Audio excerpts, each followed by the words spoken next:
Assalamualaikum warahmatullahi wabarakatuh.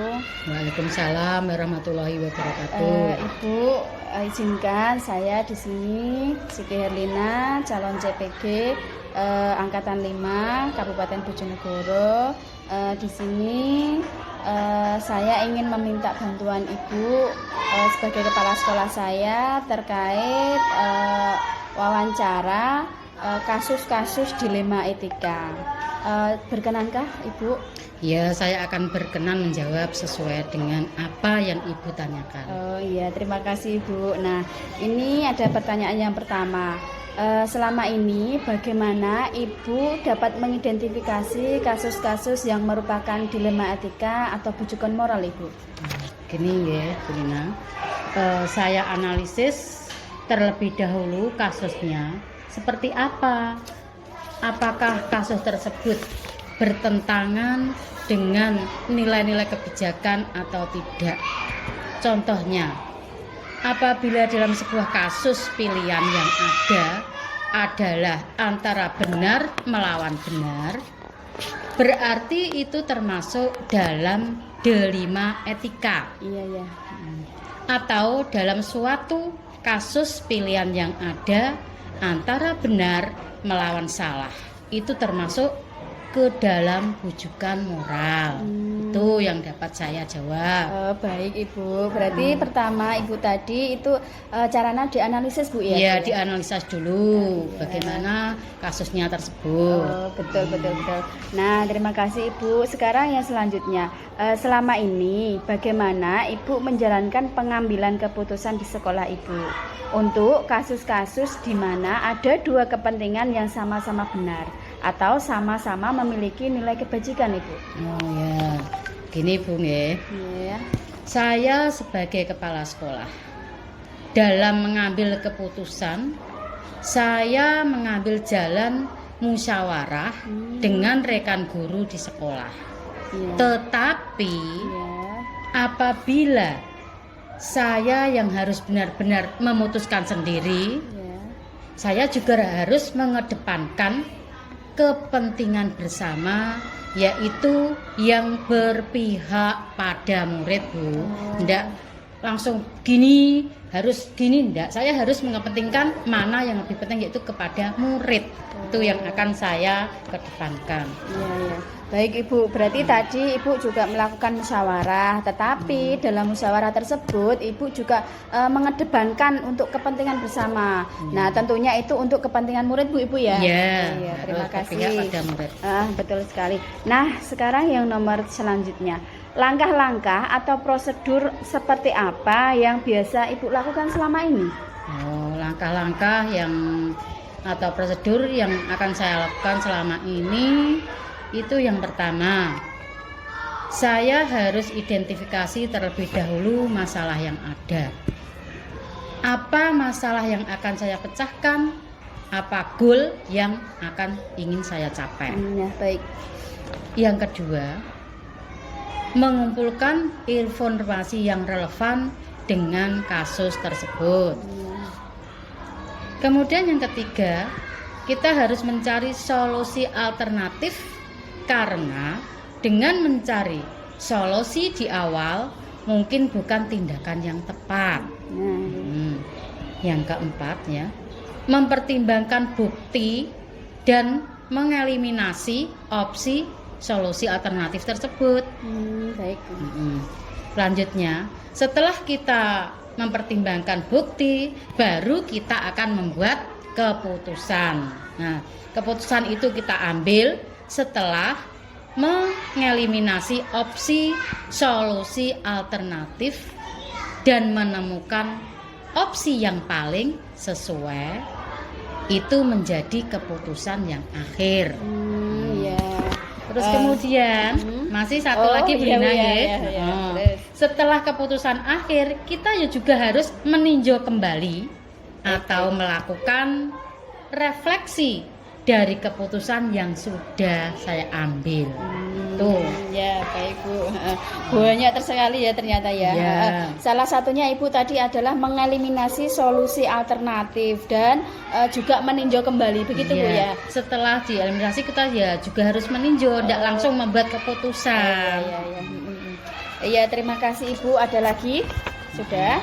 Nah, sekarang yang selanjutnya, hal-hal apa saja yang selama ini Ibu menganggap efektif dalam pengambilan keputusan pada kasus-kasus dilema etika? Ya, baik, saya akan jawab.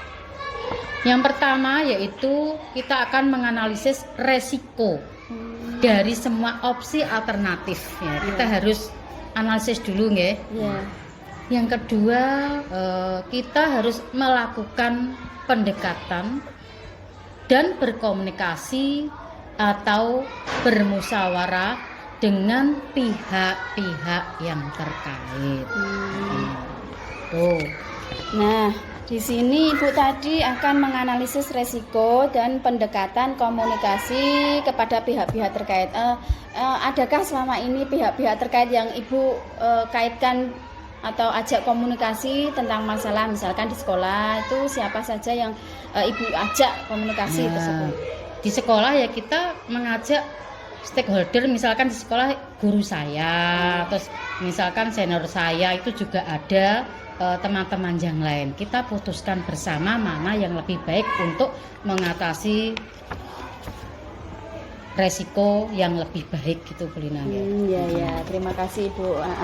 Nah, bagus sekali. Sekarang hal-hal apa saja yang selama ini merupakan tantangan dalam pengambilan keputusan pada kasus-kasus dilema etika, Ibu? Ya, selama ini tantangan adalah ya seperti yang kita ketahui bersama, bahwa dilema etika itu adalah benar melawan benar.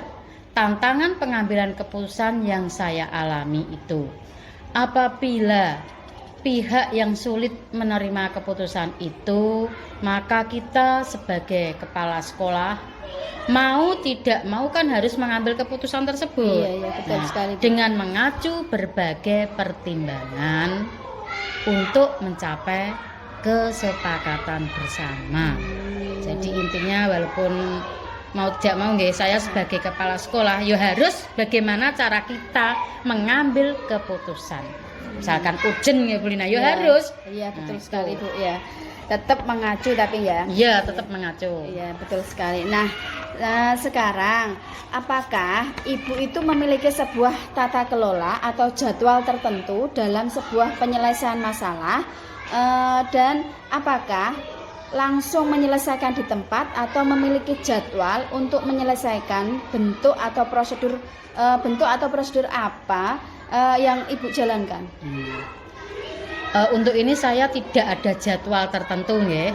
Nah, untuk menyelesaikan kasus, tetapi apabila ada kasus, saya berusaha menyelesaikan secepatnya. Tuh. Ya, betul sekali Bu. Menyelesaikan secepatnya. Jadi nggak berlarut-larut gitu ya? Iya, nggak berlarut-larut. Nggak ada jadwal memang. Iya, betul sekali. Terima kasih. Nah, sekarang adakah seseorang atau faktor-faktor apa yang selama ini mempermudah atau membantu Ibu itu dalam pengambilan keputusan dalam kasus-kasus dilema etika, Ibu? Sebagai kepala sekolah dalam pengambilan keputusan selalu melibatkan musyawarah dengan Bapak Ibu guru yang ada di sekolah. Tetapi juga tergantung dengan masalah yang dihadapi. Tidak menutup kemungkinan saya harus berkoordinasi dengan stakeholder yang ada. Baik sekali. Nah, berarti tergantung masalahnya dan siapa stakeholder yang dilibatkan. Baik, terima kasih. Nah, sekarang yang terakhir ini Bu, dari semua hal yang telah Ibu sampaikan tadi, kira-kira pembelajaran apa yang dapat Ibu petik dari pengalaman tersebut dalam mengambil keputusan? Dalam pengalaman saya, keberhasilan seseorang pemimpin dalam mengemban salah satu tugas tersulit Nggih. yaitu mengambil suatu keputusan yang efektif. Keputusan ini secara langsung atau tidak langsung, yaitu bisa menentukan arah dan tujuan institusi atau lembaga yang saya pimpin ini, Bu. Berarti tetap arahnya ke lembaga, Bu, ya, Ya, untuk kepentingan untuk lembaga. kepentingan lembaga ini. Terima kasih, Ibu. Ini yang terakhir saya kepingin tahu lah. Apakah selama Ibu menjabat sebagai kepala sekolah, adakah masalah-masalah atau dilema etika yang Ibu alami? Bisa menceritakan sedikit saya tentang sedikit itu, ceritakan ya. Kemarin ini juga ada Bulina sedikit dilema etika, yaitu tentang salah satu di kelas, yaitu ada seorang wali murid kan karena mempunyai tugas berhubungan dengan kurikulum merdeka, gitu ya. Kan itu banyak tugas sekali lah. Dia itu bingung, terus bagaimana? Kok tugas segini banyaknya, apa itu harus diselesaikan langsung, Bu lah? Terus saya kan jawab, saya suruh ke sekolah gimana lah. Saya juga menjawab dengan rekan-rekan guru. Saya jelaskan ya, memang di kurikulum Merdeka Mengajar, Pak, ini juga ada cara-caranya, di situ dijelaskan tugas-tugasnya. Tapi kita untuk ini kan benar-benar antara guru dan wali murid kan tadi. Berarti ini pertentangannya itu antara guru melaksanakan tugasnya, tapi wali muridnya itu keberatan. Keberatan karena terlalu banyak kan, dia sibuk bekerja, jadi untuk mendampingi anaknya itu loh, kok banyak, gimana ini solusinya? Padahal itu menurut Ibu itu sama-sama benar ya, guru melaksanakan tugas, seorang orang tuanya juga. Memang kan sebagai orang tua kadang kan capek. Betul sekali. Kayak itu ya, kita pilah dulu mana yang kita pilah, mana yang lebih penting atau urgent dulu kita dahulukan. Untuk tugas itu nanti bisa kita pilih-pilih dulu. Karena kan ya merdeka mengajar itu sama-sama pentingnya, sama-sama benarnya, guru juga benar, wali muridnya juga benar, karena ini tugas sekolahan, kenapa di rumah dibebankan kepada orang tua. Oke, terima kasih, Bu. Adakah lagi, Bu, pesan untuk saya sendiri sebagai CGP ini? Jenengan sebagai CGP ya, saya mohon untuk kedepannya menjadi CGP yang sukses dan handal, bisa mengajak rekan-rekan atau teman-temannya menjadi yang lebih baik ke depannya, supaya lembaga kita ini bisa maju ke depan mengikuti perkembangan zaman. Amin. Itu yang saya harapkan, terima kasih, Ibu. Mungkin ini sedikit kita bincang-bincang atau wawancara terkait masalah yang kiranya sama-sama benar, yaitu tentang dilema etika. Nah, terima kasih banyak atas waktunya, Ibu. Semoga ini bermanfaat. Wassalamualaikum warahmatullahi wabarakatuh. Waalaikumsalam warahmatullahi wabarakatuh. Assalamualaikum warahmatullahi wabarakatuh, Bapak. Waalaikumsalam. Perkenalkan, saya Siti Erlina. Di sini saya ingin meminta bantuan kepada Bapak, yaitu mewawancarai terkait modul 3.1, yaitu pengambilan keputusan sebagai pemimpin pelajaran. Gimana, Bapak? Sudah siap? Alhamdulillah, insya Allah siap. Terus monggo silakan bisa dilanjut. Ini Bapak ya. Yang pertama yang ingin saya tanyakan, apakah selama ini bagaimana Bapak itu dapat mengidentifikasi kasus-kasus yang merupakan dilema etika atau bujukan moral? Begini, selama ini yang saya lakukan apabila ada permasalahan dilema etika itu adalah, pertama yang saya lakukan adalah menganalisa atau menganalisis permasalahan yang ada itu, apakah permasalahan itu berpihak pada murid atau tidak. Kemudian yang kedua, setelah permasalahan itu kita identifikasi, kemudian kita baru melakukan langkah-langkah selanjutnya yang supaya bertujuan untuk menyelesaikan dari permasalahan itu. Begitu ya Bapak Kira-kira ya. begitu. Ya. Iya. Terima kasih Bapak. Yang kedua, yang selanjutnya yaitu selama ini bagaimana Bapak menjalankan pengambilan keputusan di sekolah Anda, di sekolah Bapak, terutama untuk kasus-kasus di mana ada dua kepentingan yang sama-sama benar atau sama-sama mengandung nilai kebajikan. Kalau kita ingin mengambil keputusan dari suatu permasalahan, pertama yang saya lakukan adalah saya melakukan pendekatan dulu kepada kedua belah pihak. Pertama karena kita tahu dulu, kita cari dulu pihak-pihak yang saling bertentangan itu, kemudian setelah itu kita melakukan pendekatan. Nah, yang mana adalah dari kedua belah pihak itu kita adakan pendekatan dengan tujuan untuk menyamakan persepsi dulu, kemudian setelah kedua-duanya kita coba adakan pendekatan dan memberikan beberapa pemahaman, baru kita membuat kesepakatan bersama di antara kedua belah pihak itu untuk membuat keputusan yang terbaik, sekali lagi untuk murid, untuk gitu. Iya ya, terima kasih. Berarti yang pertama tadi melalui pendekatan Bapak ya. Oke, benar. Terus habis itu menemukan kesepakatan, tapi juga harus berpihak pada murid. Oke. Yang selanjutnya, langkah-langkah atau prosedur seperti apa yang biasa Bapak lakukan selama ini? Kalau yang secara langkah-langkah yang saya lakukan apabila saya mendapati sebuah permasalahan begitu adalah, yang pertama saya coba untuk mengenali dulu permasalahan-permasalahan yang ada itu atau nilai-nilai yang ada yang saling bertentangan itu di antara kedua belah pihak.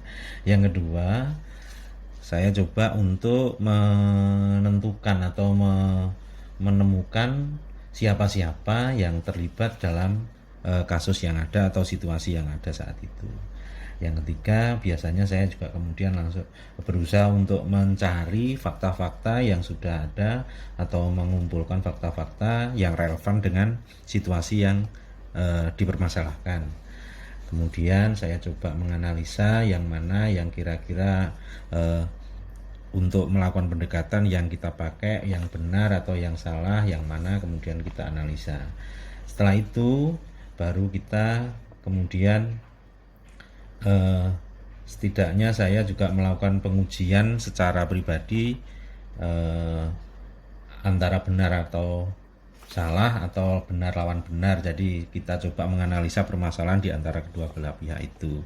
Kemudian juga kita melakukan prinsip resolusi. Jadi apa yang dari permasalahan itu titik akhirnya apa yang akan kita, tujuan yang kita inginkan.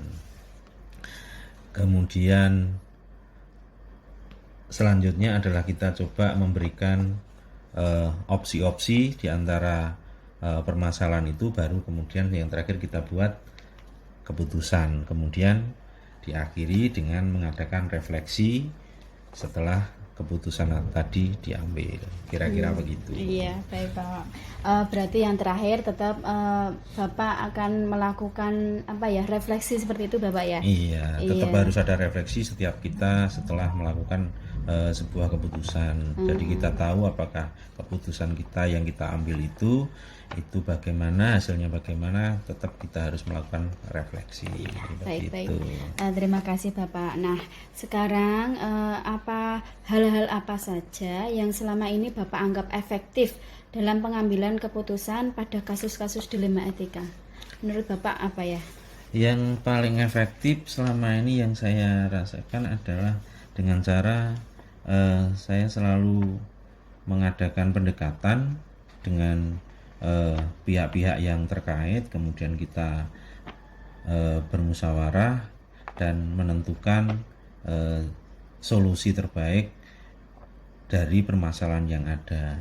Itu yang saya pikir paling efektif adalah itu tadi, setidaknya kita juga dengan pihak-pihak terkait itu kita saling berkomunikasi, berkoordinasi dan mengadakan pendekatan sehingga dapat bermusyawarah dengan baik. Iya, baik Bapak. Berarti komunikasi, pendekatan itu semua dilakukan Bapak ya? Betul. Terima kasih. Terus selanjutnya, hal-hal apa saja selama ini merupakan tantangan dalam pengambilan keputusan pada kasus-kasus dilema etika. Tantangannya apa, Bapak? Nah, ini kadang tantangan yang saya temui beberapa hal itu adalah pada intinya yang agak berat itu yang saya anggap sebagai tantangan adalah kadang saya menemukan pihak-pihak yang ketidakmampuan untuk memahami situasi dan kondisi yang ada. Itu yang kadang sulit sekali untuk kita memberikan pemahaman. Di samping itu juga mungkin tidak mau untuk menerima masukan dan sebagainya. Itu dua hal itu yang kadang merupakan saya anggap sebagai tantangan terberat yang pernah saya alami gitu. Oh iya, kira-kira itu ketidakmampuan seperti apa, Bapak ya?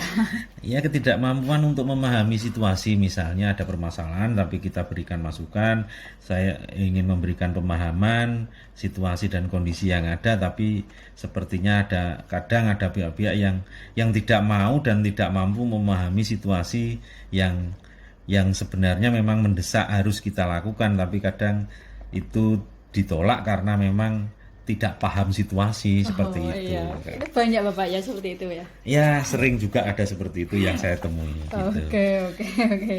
Ada lagi Bapak? Kelihatannya itu dulu. Gitu. Iya. Oke. Nah, selanjutnya ini, apakah Bapak memiliki sebuah tata kelola atau jadwal tertentu dalam sebuah penyelesaian kasus dilema etika? Terus apakah Bapak juga langsung menyelesaikan di tempat atau memiliki sebuah jadwal untuk menyelesaikannya? Nah, itu bentuk atau prosedur seperti apa yang Bapak jalankan? Kalau saya menemui ada beberapa masalah dilema etika begitu, biasanya saya kemudian membuat kesepakatan atau katakan semacam jadwal, tapi membuat kesepakatan dengan pihak-pihak yang terkait yang sedang ada bertentangan itu untuk kita ketemu. Jadi karena memang kesibukan dan sebagainya, kadang hal itu harus kita jadwalkan untuk pihak-pihak terkait punya waktu untuk kita ketemu. Itu mengenai jadi tidak bisa langsung hari itu selesaikan karena kita harus menyesuaikan dengan waktu yang ada di pihak-pihak yang terkait itu. Oke, seperti itu Bapak ya. Nah, sekarang adakah seseorang atau faktor-faktor apa yang selama ini mempermudah atau membantu Bapak dalam pengambilan keputusan dalam kasus-kasus dilema etika? Nah, ini yang penting sekali. Ya. Selama ini yang saya lakukan, yang saya alami apabila ada seperti itu adalah saya selalu berkoordinasi dengan berbagai pihak atau stakeholder yang ada. Ya. Jadi hal itu sangat membantu sekali. Misalnya setiap ada masalah, ada dilema etika begitu, saya selalu berkoordinasi dengan wali kelas atau bapak dan ibu guru yang ada di lembaga. Kemudian yang juga sangat penting sekali juga selalu berkoordinasi adalah dengan komite beserta jajarannya. Nah, yang ketiga biasanya saya juga tidak pernah meninggalkan paguyuban kelas. Nah, dari 3 stakeholder tadi itu yang selama ini yang saya rasakan sangat-sangat membantu saya apabila saya menemui dilema etika yang ada di lembaga. Ya, baik Bapak. Dari ketiga jenengan dari stakeholder ini, apakah ini semua efektif dalam penanganan kasus dilema etika tersebut? Saya meyakini dan saya merasakan sangat efektif sekali. Karena apa? Kalau dalam ketiga stakeholder tadi itu apabila ada masalah maka semuanya dapat langsung berkoordinasi antara satu dengan yang lain, dan itu selama ini sangat efektif untuk menyelesaikan semua permasalahan yang ada, baik di tingkatan kelas maupun di tingkatan lembaga gitu. Iya, baik Bapak. Berarti efektif ya, kira-kira seperti itu. Nah, dari semua hal yang telah Bapak sampaikan tadi, pembelajaran apa yang dapat Bapak petik dari pengalaman mengambil keputusan dilema etika tersebut, Bapak? Nah, ini yang ini selalu dari untuk saya pribadi, dari perjalanan yang ada setiap ada masalah dilema etika begitu, akhirnya saya mengambil sebuah nilai pembelajaran untuk diri saya adalah apabila dalam setiap ada masalah, maka kalau saya ingin mengambil sebuah keputusan, maka saya harus selalu melibatkan stakeholder yang ada dari setiap kalau saya secara pribadi kalau melibatkan stakeholder yang ada itu, maka selama ini yang saya alami bahwa keputusan itu akan diambil adalah sebuah keputusan yang terbaik. Karena apa? Kita selalu bermusyawarah dengan stakeholder yang ada, sehingga keputusan itu insya Allah selalu menghasilkan yang terbaik untuk anak-anak. Begitu ya Bapak. Adakah selama ini keinginan Bapak dalam setiap permasalahan atau dilema etika itu menggunakan prinsip trilema, yaitu investigasi opsi trilema? Sebenarnya ya pengen juga begitu, karena apa? Kalau kita menggunakan apa tadi? Investigasi opsi trilema. Jadi opsi lain lah. Iya, setiap ada masalah memang kita coba tidak hanya satu opsi yang kita berikan, tapi kita memunculkan atau memberikan beberapa pilihan kepada pihak-pihak yang terkait, yang berselisih, supaya bahwa solusi itu tidak hanya satu tapi juga ada beberapa pilihan, sehingga tidak merugikan antara satu dengan yang lain. Ya, baik, seperti itu. Nah, sekarang saya pengen tahu apakah selama ini Bapak itu pernah mengalami dilema etika? Saya pengen tahu lebih jauh yang selama ini. Pernah juga saya alami begitu di lembaga. Saya ceritakan ini berarti. Oh, boleh, enggak apa-apa. Oke. Jadi pernah saya mengalami begini. Beberapa waktu yang lalu itu, setelah adanya pandemi, kemudian anak-anak masuk sekolah secara luring, secara tatap muka di lembaga, saya selaku kepala sekolah kemudian mencoba untuk memberikan sebuah kebijakan setiap wali kelas untuk memberikan pelajaran tambahan di sekolah. Dengan dasar pemikiran bahwa selama sekian tahun, selama pandemi, selama daring, itu pembelajaran anak-anak katakanlah terbengkalai dalam tanda petik begitu, sehingga saya yakin banyak sekali materi-materi pembelajaran yang hilang di anak-anak. Maka dari itu, setelah begitu tatap muka, saya menganjurkan kepada guru-guru saya untuk memberikan pelajaran tambahan. Baik. Permasalahan itu timbul setelah ada sebagian wali murid yang tidak setuju dengan hal itu. Terus? Dengan alasan bahwa anak-anak, ada juga sebagian yang tidak setuju itu adalah anak-anaknya sudah ikut bimbingan belajar di luar sekolah atau di lembaga bimbingan belajar di tempat lain. Nah, dari itu kemudian saya coba analisa, saya melakukan pendekatan ke orang tua yang tidak setuju dengan adanya pelajaran tambahan. Saya juga melakukan pendekatan kepada orang tua yang ingin anaknya ikut pelajaran tambahan di sekolah. Saya coba memahami apa kemauannya, apa masalahnya. Nah, baru setelah itu kita ketemu bareng, kita sepakati, kita berikan pemahaman bersama, kita musyawarahkan. Setelah itu kemudian singkat cerita, kemudian kita dari kesepakatan bersama antara lembaga dengan komite, dengan paguyuban, dengan wali kelas, dan dengan orang tua siswa, kemudian kita memberikan angket kepada setiap wali murid. Nah, dari angket itu kita tidak ada paksaan, silahkan mau ikut ya monggo, tidak ikut pelajaran tambahan di sekolah tidak apa-apa. Nah, intinya adalah semua ini demi kebaikan anak-anak. Kalau memang sudah les di lembaga bimbingan belajar, ya dipersilahkan. Kalau yang tidak punya biaya sehingga eh, supaya pelajaran tidak ketinggalan dan anak-anak bisa les di sekolah. Nah, seperti itu. Baik Bapak. Nah, ini jadi pertanyaan saya.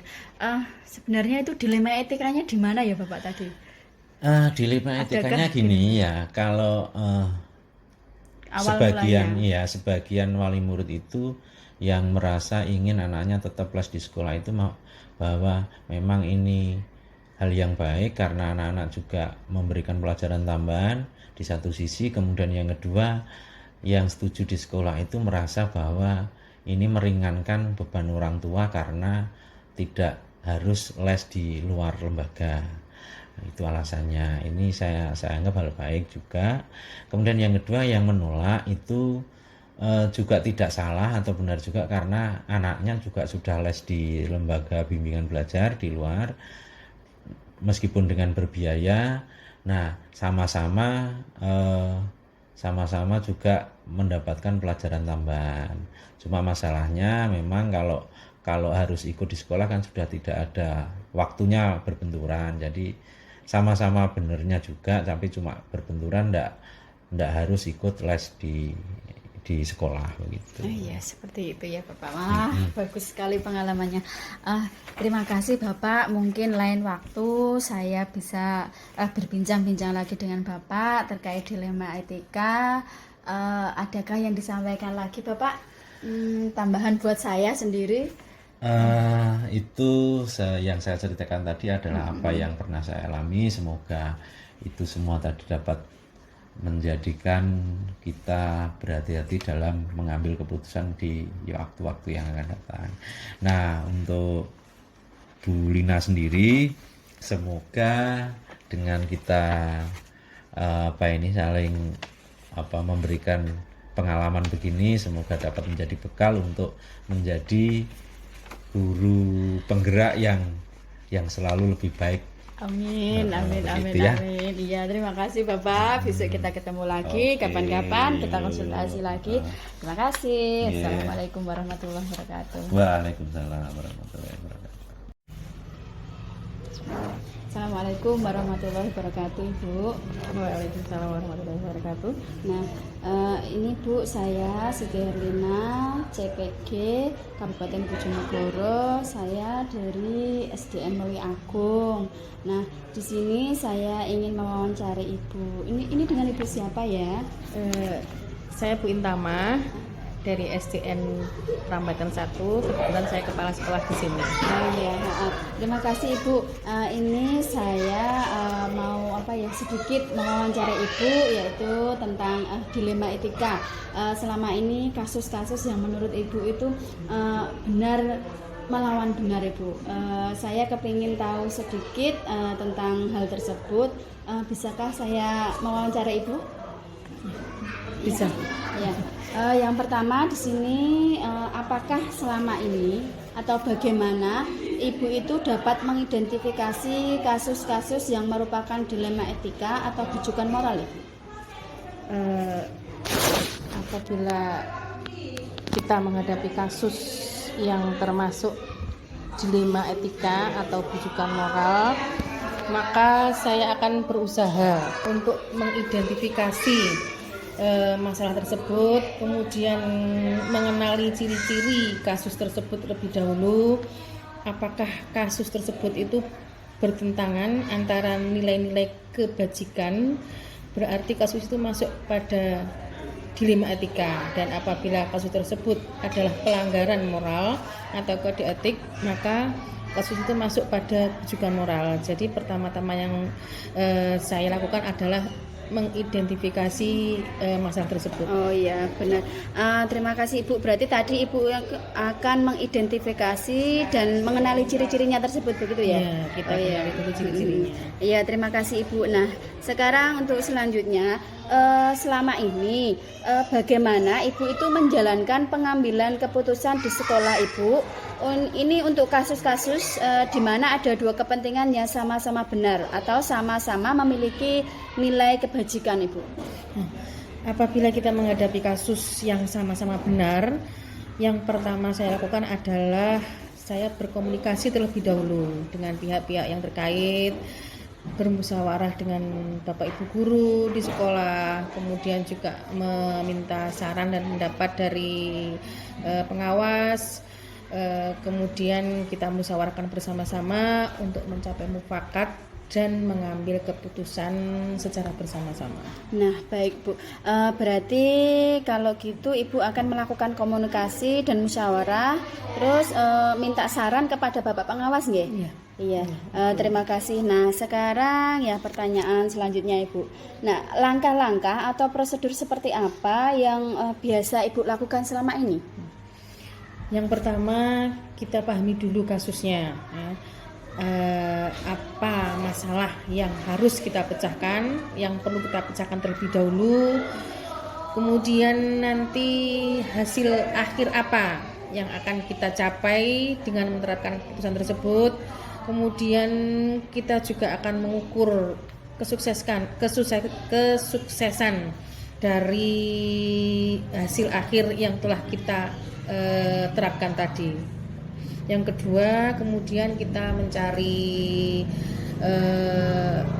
opsi-opsi solusi alternatif apabila yang keputusan yang pertama tadi tidak bisa kita lakukan. Kemudian selanjutnya setelah kita mencari solusinya, kemudian kita mengeliminasi pilihan solusi alternatif tersebut. Kemudian yang terakhir adalah menentukan keputusan yang terbaik untuk semuanya. Iya. Baik Bu. Nah, di sini tadi Ibu langkah-langkahnya itu ada yang terakhir itu menentukan opsi ya Bu ya. Nah, dan solusi atau alternatif apa yang akan dilakukan, baik seperti itu. Nah, sekarang hal apa saja yang selama ini Ibu menganggap efektif dalam pengambilan keputusan, terutama pada kasus-kasus dilema etika Ibu? Yang paling efektif dalam pengambilan keputusan tersebut biasanya kita melalui musyawarah atau diskusi. Karena dengan musyawarah kita dapat mengambil keputusan yang terbaik dan kita bisa mengambil hasil mufakat dari keputusan bersama tersebut, sehingga keputusan tersebut dapat dilaksanakan oleh berbagai pihak tanpa adanya suatu keganjalan di hati, karena kita sudah musyawarahkan secara bersama-sama. Baik Ibu, berarti di sini hal apa saja menurut Ibu itu melalui musyawarah Bu ya. Nah, untuk agar apa ya, tidak ada ganjalan lagi seperti itu ya Bu ya. Nah, sekarang untuk pertanyaan nomor 5. Menurut Ibu, hal apa saja yang selama ini merupakan tantangan dalam pengambilan keputusan pada kasus-kasus dilema etika Ibu? Nah, tantangannya itu apa menurut Ibu? Dalam pengambilan keputusan dilema etika, tantangan yang paling penting adalah menyelamatkan kepentingan bersama. Nah, jadi kita harus mengutamakan kepentingan bersama terlebih dulu, kemudian keputusan yang kita ambil itu nanti bisa diterima oleh semua pihak tanpa ada yang merasa dirugikan dan juga tanpa ada yang merasa terpaksa ataupun merasa bahwa keputusan tersebut itu suatu hal yang memaksakan diri. Baik Ibu, berarti di sini Ibu dalam pengambilan keputusan itu otomatis akan menyelamatkan kepentingan bersama Ibu ya, tanpa ada yang dirugikan atau ada yang terpaksa seperti itu ya. Terima kasih Ibu. Nah, sekarang apakah Ibu itu memiliki tata kelola atau jadwal tertentu dalam sebuah penyelesaian masalah? Apakah juga langsung menyelesaikan itu masalah tersebut itu di tempat atau memiliki sebuah jadwal untuk menyelesaikan bentuk atau prosedur apa saja yang Ibu jalankan kira-kira? Dalam penyelesaian masalah saya tidak mempunyai jadwal nggih.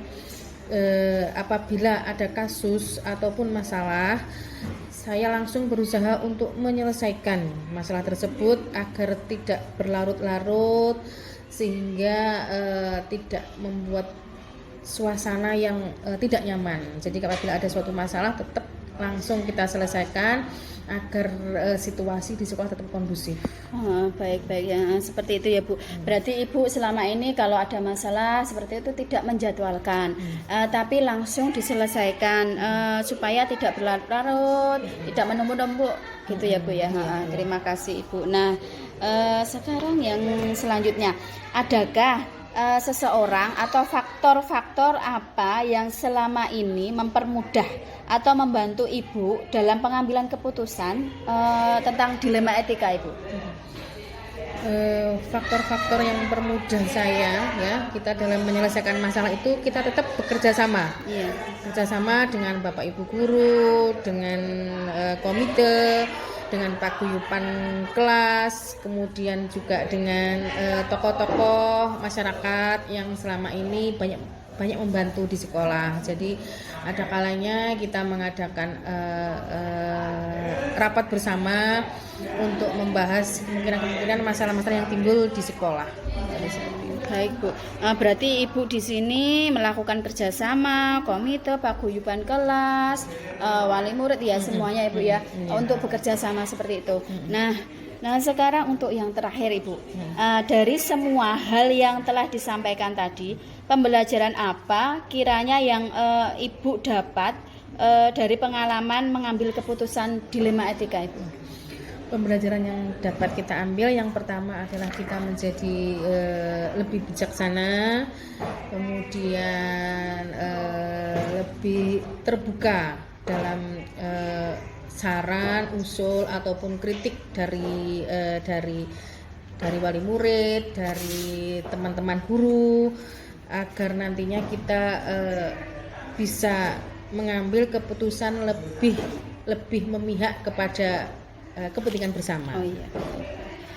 Berarti di sini Ibu lebih bijaksana lagi ya, terbuka untuk saran dan usulnya. Nah, ini sudah berakhir Ibu. Pertanyaan dari nomor 1 sampai nomor 8. Nah, ini ada satu pertanyaan lagi yang timbul dari saya. Kira-kira pernahkah Ibu itu mengalami kasus-kasus terkait dilema etika, yaitu antara kasus benar dan benar? Kiranya Ibu itu menyelesaikan masalahnya itu dengan cara apa seperti itu? Kalau ada kasus yang sama-sama benarnya. Kasus yang sama-sama benarnya ya. Pernah ya di sini itu kita kesepakatan ya. Pertama itu dalam kebetulan sekolah saya itu kan belum punya sarana tempat ibadah. Kemudian ada saran dari komite pembangunan musola. Kemudian setelah ditentukan tempatnya oleh komite dengan pertimbangan waktu 10 tahun ke depan nanti tempat itu berguna untuk tidak hanya sekolah tetapi juga berguna untuk masyarakat sekitar, tetapi banyak usul saran dari pemerintah desa, kemudian juga dari wali murid agar tempat tersebut dipindahkan.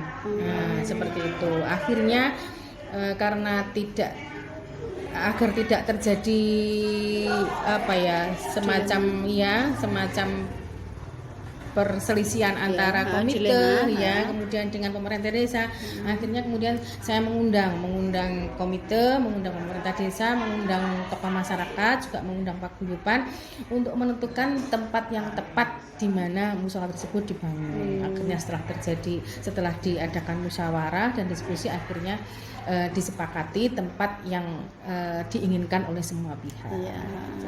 Oh, berarti di situ ya Bu dilemanya kita sebagai kepala sekolah menentukan mana yang benar. Kita mengikuti masyarakat atau kita mengikuti pihak sekolah maunya di mana untuk kepentingan semoga ini menjadi kepentingan bersama dan bermanfaat begitu Bu ya.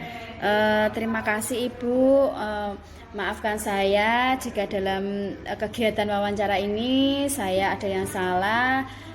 Mohon Ibu memberikan bimbingan kepada saya. Adakah sedikit kata-kata untuk saya supaya berkembang lagi lah dalam kegiatan wawancara ini? Ada Ibu? Ya, terima kasih juga sama-sama. tetap semangat. Oh, Itu yang iya. paling utama. Terima kasih Ibu, mohon doanya. Oke, kalau begitu besok kapan-kapan lagi kalau saya minta bantuan, mohon ketersediaannya Bu ya. Iya. Terima kasih banyak. Saya akhiri. Wassalamualaikum warahmatullahi wabarakatuh. Waalaikumsalam warahmatullahi wabarakatuh.